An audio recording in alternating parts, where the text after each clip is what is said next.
அவருடைய தகப்பனார் மிகச்சிறந்த ஒரு அற்புதமான, அதாவது குறைய தென்னகத்திலே வைணவத்தை பரப்பிய மிகச்சிறந்த ஒரு அவர் வாழ்க்கையை கற்பழித்திருக்கிறார். அப்படிப்பட்ட பெரியவர் திண்டுக்கல்லை திறந்தவர் நம்முடைய அருளாந்தவர்கள் அவர்கள். தந்தையாரிடமே முமூச்சுப்படி சீவசர பூஷணம், ஆச்சார விரயம், இந்த பிரபந்தங்களை கற்றிருக்கிறார். திருமங்கையாளர் சபைக்கு திண்டுக்கல், சேலம் மற்றும் இங்கே திண்டுக்கல் சுந்தரராஜ பெருமாள் சபை, ஸ்ரீ கருட சேவா டிரஸ்ட் திண்டுக்கல், இப்படி பல நிறுவனங்களிலே தலைவராக இருக்கிறார். நிறைய விருதுகள் பெற்றிருக்கிறார். வைணவ சிக்காமணி, வைணவ அறிஞர், வைணவ ரத்னம், வைணவ ஸ்ரீமான், திருப்பாவை செல்வர், இன்னும் நிறைய இருக்கிறது. பல மாநாடுகள் நடத்தியிருக்கிறார். சூரத்தாழ்வார் நமதாரண மாநாடு 30 ஆண்டுகளாக நடத்தி வருகிறார். 12 ஆண்டுகளாக நம்மாழ்வார் சபை நடத்தி வருகிறார். ஸ்ரீவில்லிபுத்தூருடைய திருவாரூர் வைஷ்ணவ மாநாடு நடத்தி வருகிறார். மதுரையில் ஐம்பெரும் விழா, பாண்டிச்சேரியில் வைஷ்ணவ எழுச்சி மாநாடு, கோவையிலே காரமடையிலே வைஷ்ணவ எழுச்சி மாநாடு, சென்னையிலே பல அறிவுகளை கூட்டி அற்புதமான நிகழ்ச்சிகள். இது தவிர தோப்பு சுவாமி விழாக்களை என்ற பெயரிலே கொண்டு நடத்தி வருகிறார்.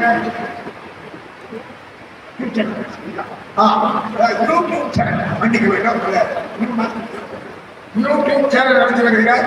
இப்படி மிகச்சிறந்த விழாக்களை அவர்கள் இப்பொழுது ஞானத்தை பற்றி பேச வருகிறார்.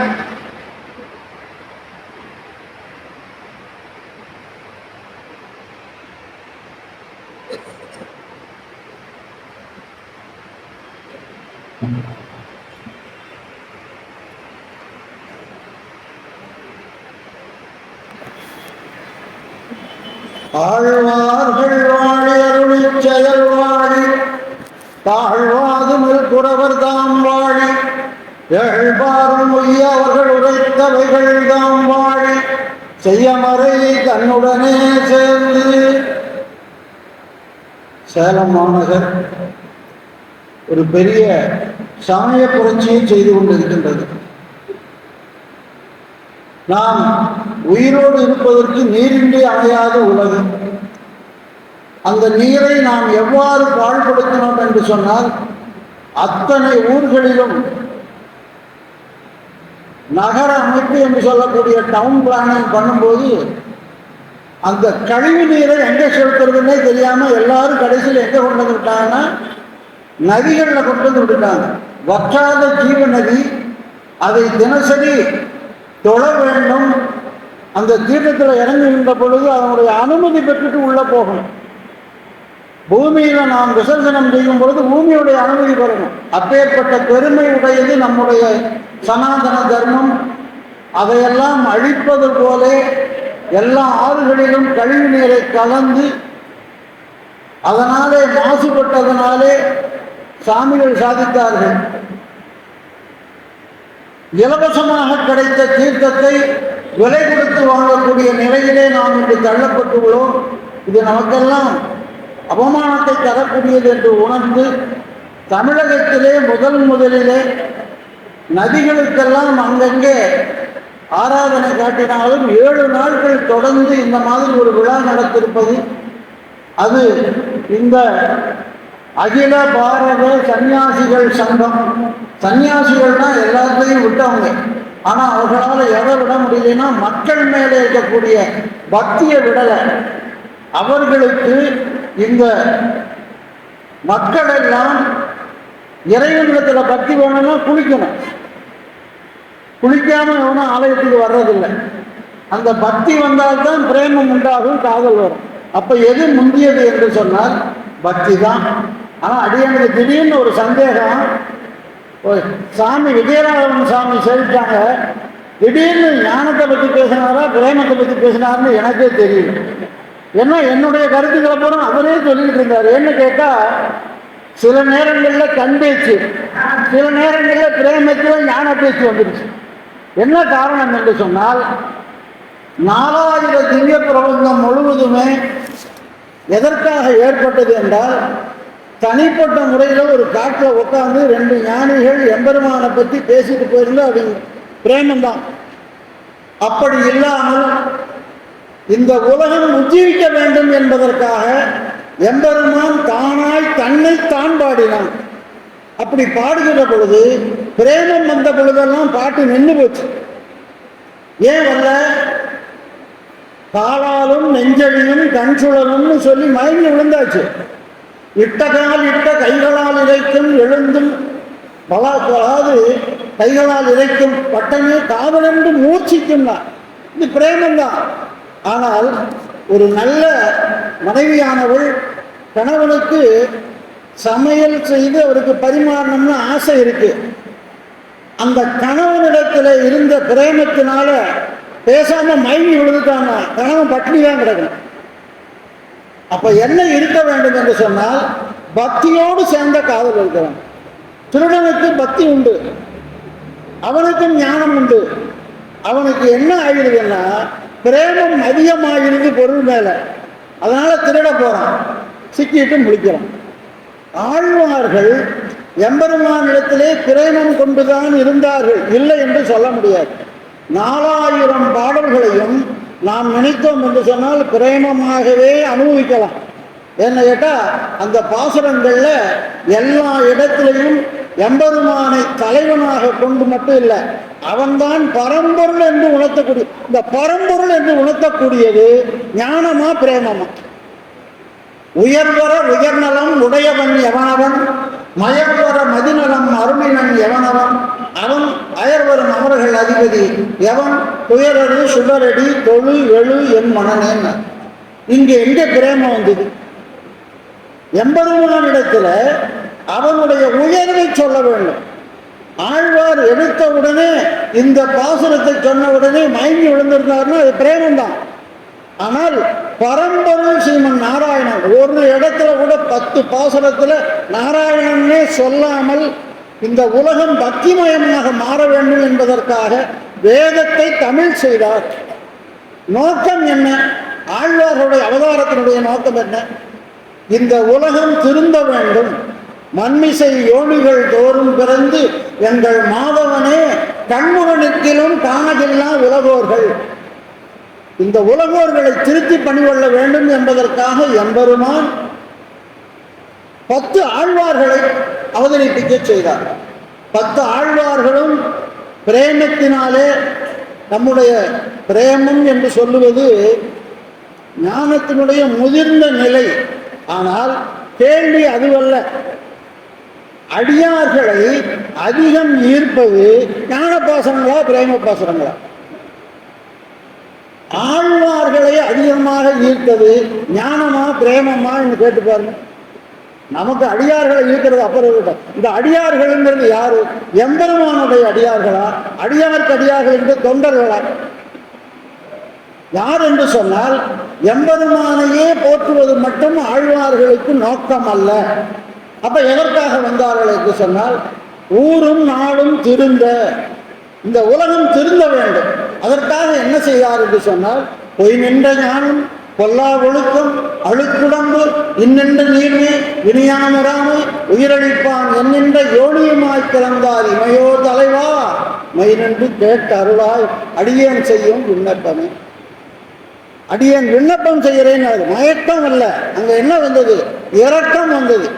இந்த உடம்பு பொய் நின்ற ஞானம், ஞானம் இருக்குங்கிற பொய் நின்ற ஞானம் என்றால் உலகோர்கள் நினைக்கக்கூடிய மாதிரி நான் பெரிய ஞானி இல்லை. உன்னுடைய ஞானத்தை அறிந்து, உன்னுடைய அறிவை அறிந்து கொள்வதற்கு எனக்கு பத்தாது. நீ என்ன செய்கிற? மயர்வர மதிநலம் அருளினன். இந்த நலம் மதிநலம், மயர்வர மதிநலம், இந்த நலமானது யார் கொடுத்தது?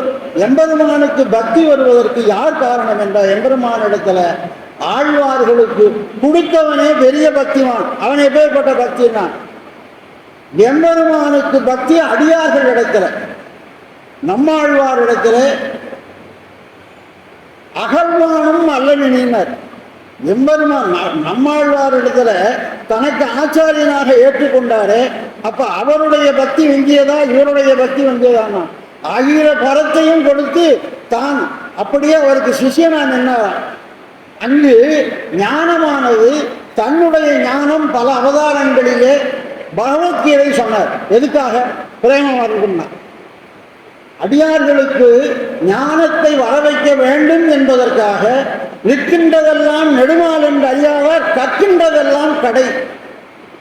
ஒரு பொருளை முழுமையாக தெரிந்து கொண்டால் தன்னால பிரேமம் வரும்.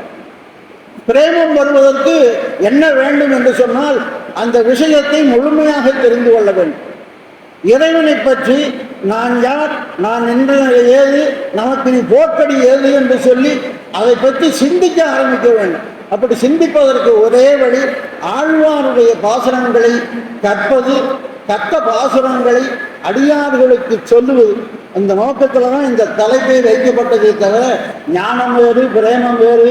அது நடுவருக்கு போட்டுனா அவர் தான் இப்போ நட்ட நடுவில் உட்காந்துருக்கார். ஏன்னா எதை சொன்னாலும் சிக்கல். ஆனால் ஞானம் கனிந்த நலங்கொண்டு நாள்வரும் நைவதற்கு வானம் கொடுப்பது மாதம். இந்த பிரேமங்கிற வானவன் எப்பொழுது கொடுக்குறான்? ஞானம் கனிந்த நலம். அந்த கனிந்தங்கிறப்ப பிரேமம் வந்துடும். ஆனால் ஞானம் கனிந்த நலம் தானே தவிர தனி நலம் கிடையாது. தனியாக ஒரு இடத்துல காதல் மட்டும் இருந்தது சொன்னால் அதுக்கு பேர் என்ன தெரியுமா? வெறும் பைத்தியம்தான் இருக்கும். பைத்தியமாக ஒரு பொருள் மேலே எப்பா நீ இருக்க, அந்த ராஜகுமாரியை நீ ஆசைப்படலாமா, ராஜகுமாரியை அடைய முடியுமா என்று சொல்லி அதை நினைத்தோம் என்று சொன்னார். அப்ப ஏன் முடியலனா அது அவன் பைத்தியம் சொல்லுவான். இவன் போய் ராஜகுமாரியை அடைய முடியுமா? எனவே எம்பெருமானுடைய தன்மையை உணர்வது. அப்படி உணர்ந்த அடியார்களிலே எம்பெருமானுடைய குணத்திலே ஈடுபட்டு அடியார்களாக இருந்தவர்கள் இந்த பாசுரங்கள் முழுவதுமாக சுவாமி எம்பெருமானார் காலத்தில் காலட்சேபம் திருவாய்மொழிக்கு நடந்து கொண்டிருக்கிறது. அப்பொழுது நடக்கின்ற பொழுது சிந்துவு மகிழும் திருவேங்கடத்து அந்தமிழ் புகழ் காரழி அண்ணலே. இப்பொழுது எம்பெருமானார் அந்த காலட்சேபத்தை சொல்லிட்டு இருக்கின்ற பொழுது பிரேமம் வந்திருந்தால் அன்றைக்கு காலட்சேபம் நடந்திருக்காரு. அப்படி யாருக்கு ஒருத்தருக்கு பிரேமம் வந்தது தெரியுமா? ஆழ்வானுக்கு வந்தது. ஆழ்வான் எம்பெருமானார் இருந்தால் அவர் முன்னாடி காலட்சேபம் பண்ண மாட்டார்னு தனியா போய் பண்ண சொல்லி கேட்க சொன்னார். ஆனா அங்க போய் என்ன நடந்ததுன்னா அவருக்காவது 10 பாசனங்கள் பாடி வீடு மின்கமும் 10 பாசனம் பாடி 23வது பாசனத்துல உயர்வர உயர்நலம் 10 பாசனம் சாதிச்சார். அதுக்கு மேல உலகத்தாருடைய பந்த புத்தியை கண்டு ஐயோ உலகம் திருந்த வேண்டுமே என்று துடித்து வீடு மின் உச்சமும் வீடு செய்யும் வீடுடைய யானுடைய வீடு செய்கிறேன் மின்னின் நிலையில மண்ணு இராக்கைகள் எண்ணும் இடத்திலே உண்ணும் நீரே. எப்படியா முடியும்? நீர் நுமது என்று இவை வேறு முதல் மாய்த்து இறை சேர்மன். எங்க வந்தது பிரேமம்? இங்க பிரேமம் யார் மேல வந்ததுன்னா அடியார்கள் மேல வந்தது. இவர்களெல்லாம் திரும்பி வர வேண்டும். இவ்வளவு உயர்ந்த வஸ்துவை அடைவதற்கு தகுதி பெற்றிருக்கக்கூடிய நீங்கள் யாரிடத்திலேயோ பக்தி வைக்கின்றீர்களே, அந்த பக்தியை அந்த ஞானத்தை எம்பெருமானிடத்திலே வைங்கள் என்று சொல்லி அற்புதமாக சாதித்தார்களாகினாலே அந்த 20 பாசனம் முடிஞ்ச உடனே 10 அடியவர்க்கு எளியவன் பிறர்களுக்கு அரிய வித்தகன் மலர்மகள் விரும்பும் நம் அரும்பெறல் அடிகள் மத்துரு கடைவெண்ணை களவினில் உரலடை ஆப்புண்டு எத்திரம் உரலினோடு இணைந்து இருந்து ஏங்கிய எளிவே. எத்திரம்னு சொன்னார், ஏவே முடிஞ்சல. எத்திரம்னு சொன்னதிலேயே முடிஞ்சு போயிடுது. 6 மாசம் விசிறி வச்சுட்டு விசிற வேண்டியது நம்ம ஆழ்வார். சாமி சொல்லுவார், ஒரு நாடகத்துக்கு போறானா நடிகர்கள்னு சொன்னா அவர்கள் அங்கிருந்து பிறப்பு வரும்போது எல்லாம் ஒரே வேன்ல தான் வருவாங்க. இறங்கின உடனே இவர் ராமனா இருப்பான், அவர் ராமனா இருப்பான். வந்த நோக்கம் நடிக்கிறதுக்கு. இந்த உலகத்தை திருத்த வேண்டும் என்று வந்தவர்கள் ஆழ்வார்கள். அனுபவிக்கிறதுக்கு வரல. அது ஓவர் வச்சு தான் எது அனுபவிச்சது. அது வந்த வேலையே இல்லை. வந்த வேலையை வந்து சொந்த வேலையை ஆரம்பிச்சிட்டாங்க. பரமபதத்திலே அகமன்னம் அகமன்னம் என்று அனுபவித்துக் கொண்டிருந்த இந்த நித்திய சூரிகள் தான் ஆழ்வார்களாக வந்தார்களே தவிர நம்போன்று இருக்கக்கூடியவர்கள் யாரும் ஆழ்வார். ஒரே ஒரு கருத்து உண்டு, நித்திய சம்சாரியாய் போன்ற ஒருவரையே ஆழ்வாராக திருத்தினார்னு சொல்லி நம்மாழ்வாரை சொல்றது உண்டு. ஏன்னா தென்திசைக்கு கிழனமாக வந்து இவரை அனுபவிப்பதற்காக எம்பெருமானே ஒரு ஜீவனை தன்னோடு ஒக்க அழிபட அருளினாய் போல் மகிழ் திருவரங்கத்தானேன்னு ஆக்கியிருக்காரு. ஆனால் சேனை முதலியாருடைய அம்சமாக தான் வந்தாருங்கிறது நம்முடைய குரு பரம்பரை ஆகியனாலே. ஆழ்வார்கள் அத்தனை பேரும் வந்ததனுடைய நோக்கம் நமக்கு பக்தி உண்டாக வேண்டும், அந்த பக்தி வளர வேண்டும் என்பதற்காகத்தான் ஆழ்வாருடைய நோக்கமே தவிர அவர்கள் நினைத்தோன்னே மயங்கி விழுகிறதில்லை. அப்ப ஆழ்வான் மயங்கி விழுந்தாராம். அப்ப அவர் பேர் என்னன்னா திருமரு மார்பம். உடனே போய் தட்டி எழுப்பினார்களாம். என்ன பண்ணேன்னு கேட்டாராம். ஆழ்வாருடைய பாசுரத்தை அனுசந்தானம் செய்து ஒரு வழி கூட போகல. ஆழ்வார் கூட 21 பாசுரம் போனார். இவர் ஒரே பாசுரத்தில் உயர்வரான்னு ஒன்று ஒரு வரியிலே மயங்கி விழுந்துட்டாரு என்று சொல்லி அவனை தட்டி எழுப்பினாராம். ஆழ்வான் ஆழ்வார் நீ ஆழ்வான் என்று சொல்லி, அதாவது ஆழ்வாருக்கும் ஆழ்வானுக்கும் இன்னுதான் வித்தியாசம். ஆனால் எது உயர்ந்ததுன்னு பார்த்தா ஆழ்வான் தான். என்ன காரணம் என்றால் நம்மை ஆளக்கூடியவன் ஆழ்வான். அவன் ஆழ்வார் ஆளாமேன்னு வருவான். ஆளக்கூடிய வல்லமை ஆழ்வான்னு சொன்னார். என்ன காரணம் என்றால் ஈதகவாக பிறனார் தானே பிரம குருவாகி வந்து என்று சொல்லி ஆச்சாரியனாக வந்திருக்கக்கூடிய ஒவ்வொருத்தரும் எம்பெருமானே வந்திருப்பதாக கொள்ளக்கூடியதாகனாலே ஆழ்வானுக்கு அந்த மயக்கம் வந்த மாதிரி உடையவருக்கு வல்ல. உடனே இங்க இருக்கிறவங்கள யார் திருமலையிலே சென்று புஷ்பகங்கீரியம் செய்யணும்னு கேட்டார். அதுல ஒருவர் மட்டும் வந்திருக்காரு. ஏன்னா இப்ப மாதிரி இல்லை. அப்ப லட்டும் இல்லை, லட்டு பிரச்சனையும் இல்லை. ரொம்ப சுலபமா இருந்த நேரம். ஏன்னா கூட்டமே இருக்கு. அடியேன் போய் சேவிக்கிறப்பவே ஒரே நாளில் 4 தடவை 5 தடவைலாம் சேவிக்கிறது. அங்கே வடுகு நம்பி ராமானுஜபுரம் இருந்தது. அங்கே போவோம், சுற்றி வருவோம். ஏன்னா எப்பொழுது மக்களுக்கு பயம் வந்து விட்டதோ கூட்டம் அதிகமாகுது. பக்தி வந்தது என்று சொன்னால் இருப்பிடம் வைகுந்தம் வேங்கடம் ஆலிடன் சோலைன்னு இருந்திருப்பாங்க. அப்படி அங்கே போய் அந்த கூட்டம் இல்லாத காலத்தில் குளிர் அதிகம். அந்த குளிரிலே கைங்கரியம் செய்ய ஆள் இல்லை. அனந்தாழ்வான் எழுந்து நான் செய்கிறேன், நீ தான் ஆண் பிள்ளை. அவர் சென்று அந்த புஷ்ப கைங்கரியம் செய்தார் என்று சொன்னார். அங்கே பிரேமம் எங்க வந்தது? ஆழ்வாருடைய பாசனத்திலே ஆழ்வாருக்கு எம்பெருமானாருக்கு பக்தி இருந்தது. அது மேல அந்த பக்தி வந்ததுனாலே இதை செயல்படுத்தணும். அது வெறும் பாட்டு இல்லை, ஏதோ புஸ்தகத்தில் பிரிண்ட் பண்ணி வச்சிருக்கிறது, ஓலச்சுடி எழுதுன்னு நினைக்கல. இது ஆழ்வார்கள் சொற்கள், ஈரச் சொற்கள். இந்த ஈரச் சொற்களுக்கு உயிர் உண்டுன்னு சாப்பினார். அப்ப எம்பெருமான் அடியார்களை எப்படி கலந்ததுன்னு சொன்னா நம்மாழ்வார் 1000 பாசுரங்களை பாடினார். அந்த 1000 பாசுரங்களையும் பாடினவரை இன்னொருத்தர் 10 பாட்டில் முடிச்சார். அவரிடத்துல காதலா பக்தியா? அந்த 10 நீ எப்படி வேணாலும் சொல்லிக்கலாம். அதாவது காதல், அன்பு, அவா, வேட்டை. காதல், அன்பு, அவா, வேட்டை 4மே ஒண்ணுதான். ஆனா ஒவ்வொரு படி பள்ளிக்கூடத்தில் 1st, 2, 3, 4ன்னு போவான். அப்ப இந்த பக்தியானது, ஞானமானது எம்பெருமானிடத்திலே கொள்வதை காட்டிலும் எது உயர்ந்த ஞானம்னு சொன்னா இன்னொரு ஆழ்வார் வந்தார். அவர் தான் மதுரகவி ஆழ்வார். அவர் என்ன பண்ணார்னா சாட்சாத் தர்மமே பாகவத லட்சணம் தானே தவிர எம்பெருமானே இல்லை. சொன்னார்கள் புருஷோத்தமன் தானே அவனை எல்லாரும் காதலிச்சாங்க. புருஷோத்தமன் நம்மாழ்வார காதலிச்சார். இதுவும் ஜீவாத்மா, அதுவும் ஜீவாத்மா. நம்மாழ்வாரும் ஜீவாத்மா, மதுரகவி ஆழ்வாரும் ஜீவாத்மா. 2 பேருமே ஸ்ரீ லட்சணம் தான். அப்புறம் எப்படி அவர்களிடத்துல காதல் வந்தது? அன்பு, பக்தி வந்தது. பக்தி வந்து என்ன சொன்னார்? நன்மையால் மிக்க நான்மறையாளர்கள் உண்மையாக கருதுவர் ஆதலின் அன்னையாய் அத்தனாய் என்னை ஆண்டிடும் தன்மையாய் சககோபன் என் நம்பியே என்று சொல்லி ஆச்சாரியனையே பக்தி கொண்டு இந்த அதாவது அருள் கொண்டு ஆடும் அடியவர் என்பது அருளினான் அவ் அருமறையின் பொருள் அருள் கொண்டு 1000 இன்பமை பாடினான் அருள் கண்டி இவ்வுலகினில் மிக்கதே என்று சொன்னார். ஏன் அங்க பக்தி இருந்ததா, ஞானம் இருந்ததா, காதல் இருந்ததானா? காதல் இருந்திருந்தால் அவரால் ஒரு பாசனம் கூட பாடியிருக்க முடியாது. ஏன்?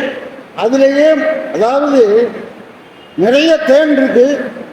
அந்த தேனுக்குள்ள ஒரு எறும்பு உள்ள போய் சாப்பிடும், வெளியே வருமா?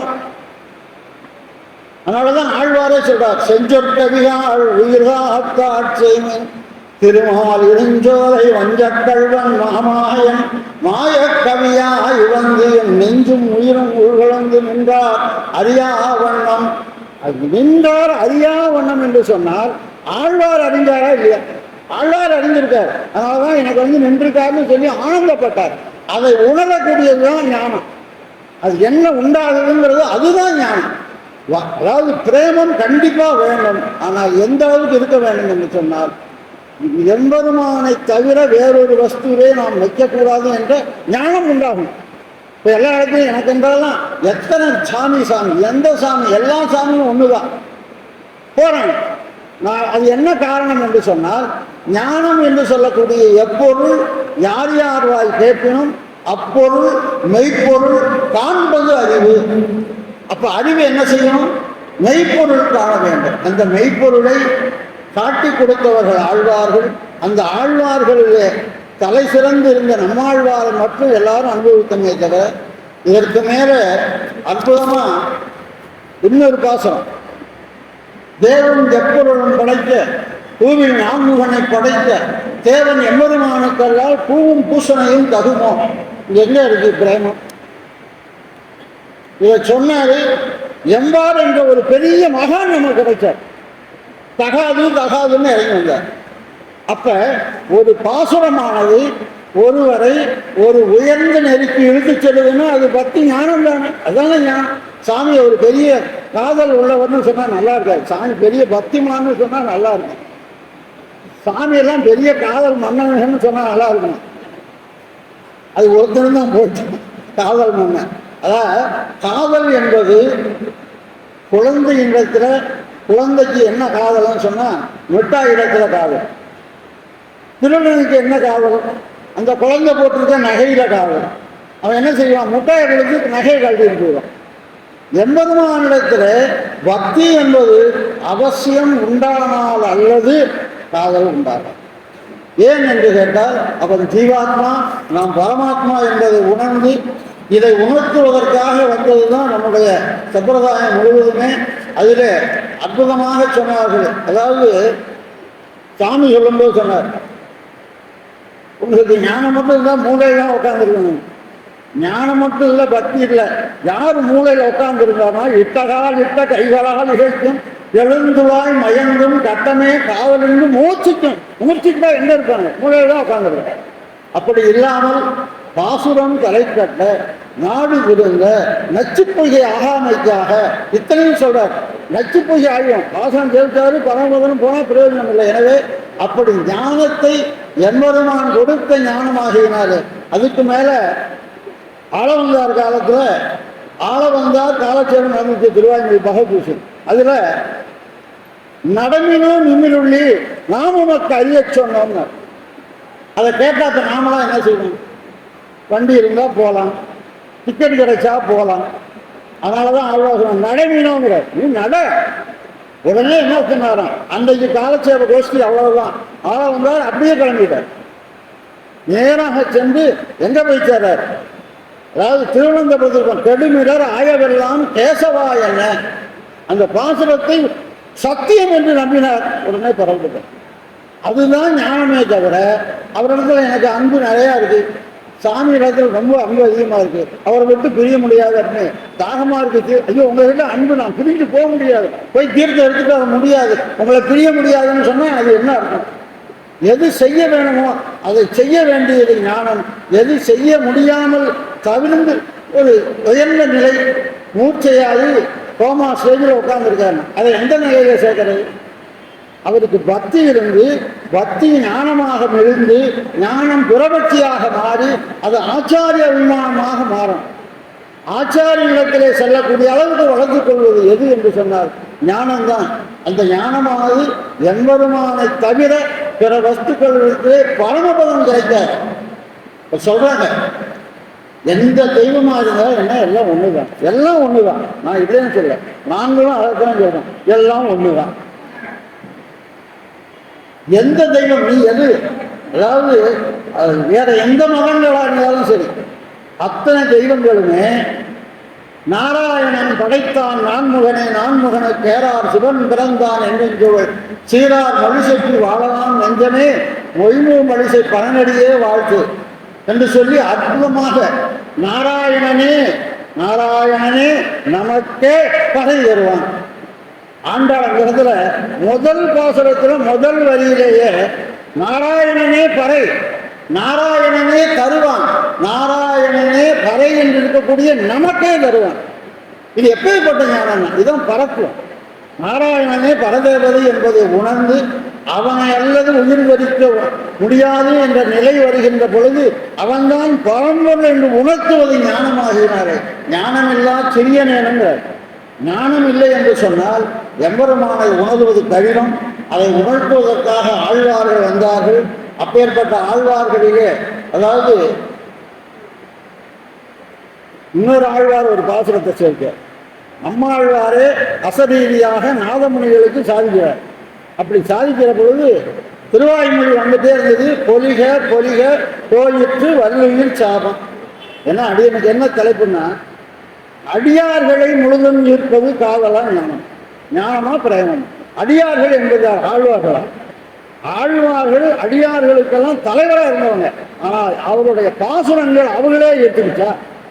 அந்த அடியார்களை எட்டு இருக்கிற அவருடைய அதாவது அடியராக ஆழ்மின் அடிவிலா பேய்கால்னா அந்த ஆழ்வார்களுக்கு அடியராக வந்தவர்கள நாதமுனிகள் இந்த உலகத்துக்கு அருள் பெற்ற ஞானமுனி நாதமுனி. அந்த நாதமுனி சொல்றார், இந்த 1000 பாசனங்கள் வேணும் என்று சொல்லி 6வது 10 பாசனத்தை கொண்டு அவருக்கு எப்படியாவது இந்த உலகத்துக்கு 4000 வேண்டும் என்று போகிறார். 1000 பாட்டு கிடைச்சா போதும் தான் சொன்னார். 1021 போனார்.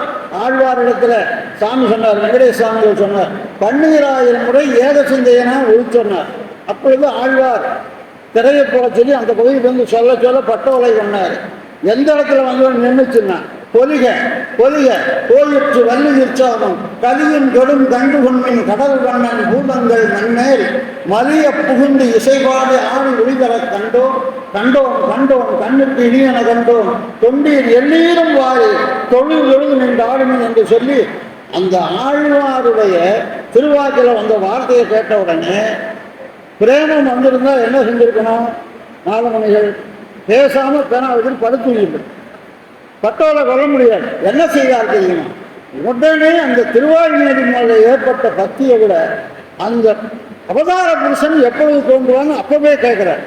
அப்பொழுதுதான் தாமிரபரணி தீர்த்தத்தை காய்ச்ச அதிலிருந்து ஆழ்வார் கிடைத்தார். ஆகியனாலே அந்த பக்தியானது ஆழ்வாரிடத்திலே ஏற்பட்ட பக்தியானது எம்பெருமானிடத்திலே பக்தி ஏற்பட்டு அது பெரிய பிராட்டியார் இடத்திலே வந்து அதுவே எங்க வர வேணும் என்று சொன்னார். சாட்சாத் அடியார்கள் வரையிலும் வர வேணும். அப்படி வருவதுதான் உண்மையான ஞானமே தவிர மற்றதெல்லாம் பொய் நின்ற ஞானமாக சொல்லக்கூடியதாகினாலே நமக்கு எம்பெருமானுடைய பரம கிருபையினாலே ஞானத்தை வளர்க்கக்கூடிய முயற்சியாக ஒரு தலைப்பு. பொதுவாக வைணவத்திலே பட்டிமன்றங்கள் வைப்பது இல்லை. என்ன காரணம் என்று சொன்னால், ஒன்றை பேசுகின்ற பொழுது அடியன் புத்தூர் சாமி தலைமையில் அடியன் ஒரு இடத்துல பேசணும். அப்படி பேசுகிற பொழுது அடியன் ஒரு வார்த்தை விட்டுட்டேன். திருமங்கையாழ்வார் அதிகம் ஈடுபட்டது பாசுரங்கள் ஏற்றுவதா திருப்பணி செய்வதெல்லாம். இந்த தலைப்புல அடியன் வந்து என்ன செய்யறது, பேசியே ஆகணும். அப்போது சொன்னேன், திருப்பணிகளுக்காக அப்படின்னு எதிர்கட்சியில் பேசுறாங்க. அடியன் சொன்னேன், திருப்பணிகள் தான், ஆனால் யாருக்காக செஞ்சார்? 1000 பேருக்கு அன்னதானம் பண்ணார். பெருமாளுக்காக பண்ணாரா? இல்லையே. யாருக்காக பண்ணார்னா குமுதவல்லி நாச்சியாரை அடைய வேண்டும் என்பதற்காக பண்ணார். அப்படி இப்பேற்பட்ட ஒரு உயர்ந்த ஒரு நன்மையாக இருக்கக்கூடியவர் வைணவத்துக்கு திருப்பினார். அந்த அம்மாவை அடையிற மாதிரி இருந்தால் யார் வேணாலும் செய்வாங்க. தப்பு நீ பேசாதேங்க. என்ன இப்படி சொல்லுகிற பொழுது ஆழ்வாரை நட்டம் தட்டுவது போல ஆய்விடும். ஆழ்வாருடைய உயர்ந்த நிலை வேணும்னா, அதனால பட்டிமன்றங்கள் என்பது நம்முடைய அறிவை வளர்ப்பதற்காக, ஞானத்தை உண்டு செய்வதற்காக தவிர யார் பேசினாலும் இதைத்தான் பேசியாகணும். 2 10ன்னா 10 தான். அதை யாருமே மாற்றி சொல்ல முடியாது, மாற்றி சொன்னா இல்லை.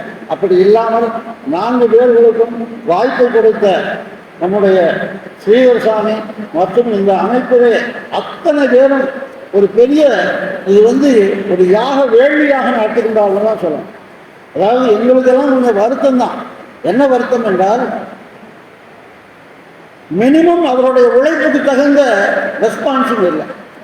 அவர்கள் எவ்வளவு உழைச்சிருக்காங்க, அவ்வளவு பத்திரிகைகள் அவ்வளவு இதெல்லாம் பண்ணி கூட வைணவ மகாநாட்டுக்குள்ள வைணவர்கள் வரல. என்ன காரணம் என்றால் வைணவர்கள் இந்த விழா நமக்கு இல்லைன்னு அவங்களா ஒதுங்கிட்டாங்க. அடியேன் கேள்விப்பட்ட உடனே ஆசைப்பட்டது என்னன்னா இங்கே தான் செல்ல வேண்டும். ஏனென்றால் இந்து மத துறவிகள் சன்னியாசிகள் எல்லாம் கூடி இந்த சனாதன மதத்தை வளர்ப்பதற்காக பாடுபடும் போது நாம் எங்கேயாவது இருக்கோம், இந்த உலகத்தில் தானே இருக்கோம். ஆழ்வார்களை கொண்டாடுவது, ஞானத்தை பரப்புவது, அதுதான் இந்த சனாதன தர்மம். இல்லைன்னா நம்மளுடைய வைஷ்ணவம் தனியாக ஒன்றும் நிற்காது. அந்த சனாதன தர்மத்தை இன்றைய உள்ள ஆட்சியாளர்கள் எல்லாம் அவர்களுக்கு தெரிந்தோ தெரியாமலோ தவறான பாதையிலே போகக்கூடிய சூழ்நிலை வந்துருச்சு. அது அவர்களுடைய வாக்கு பிரச்சனை, நமக்கு அது இல்லை. ஆனால் எதிர்காலத்திலே தமிழகம் மட்டுமல்ல இந்தியாவே உலகுக்கு வழிகாட்டியாக இருக்க வேண்டும் என்று சொன்னால் ஞானம் உள்ளவர்களாக உலகில் உள்ள அத்தனை பேரையும் திருத்த வேண்டும். அதற்கு இந்த சன்னியாசிகள் தன்னை துறந்து, தன்னுடைய செல்வங்களை எல்லாம் துறந்து, இன்ப துன்பங்களை எல்லாம் துறந்து இந்த சன்னியாசிகளாக ஆகி இப்பேற்பட்ட ஒரு உயர்ந்த விழாவை நடத்துவது அவர்களுக்கெல்லாம் பல்லாண்டு பாடுவது தவிர அடியனுக்கு வேறு கைது இல்லை என்று சொல்லி இப்பேற்பட்ட வாய்ப்பை நல்கிய அத்தனை நிறுவனங்களுக்கும் பல்லாண்டு பாடி அங்கே ஆழ்வார் என்று மகாராஜர்கள் பேசுகிறேன்.